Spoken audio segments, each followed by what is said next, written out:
ફતેહગઢી ગ્રામ પંચાયતના સરપંચ તરીકે મને ગ્રામજનોએ, મારા ગામના વડીલ ભાઈઓ બહેનોએ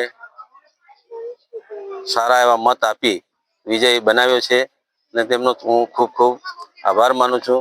અને આવનાર 5 વર્ષમાં હું એમના માટે કંઈક રોડની વ્યવસ્થા, પાણીની વ્યવસ્થા માટે કરીશ અને નાનામાં નાના નાગરિક સુધી જે કંઈ કામ સરકાર તરફથી મળે એ હું કરવા માટે કટિબદ્ધ રહીશ.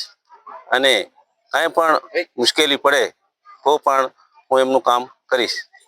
અને પછી જે કંઈ નાગરિકોને પાણીની સુવિધા ન હોય તો એના માટે પણ પ્રયત્ન કરીશ. પછી કંઈ રોજગારી માટે પણ કંઈક મારા બનતા પ્રયત્નો કરીશ. રોજગારીમાં ગ્રામ મનરેગા આના કામો લાવી અને એમને પણ મજૂરી માટેનો હું એમને પ્રયત્ન કરીશ. આપનું નામ? મારું નામ ભાભોર લખાભાઈ નાનજીભાઈ, કઈ ગ્રામ પંચાયત? ગ્રામ પંચાયત ફતેહગઢી.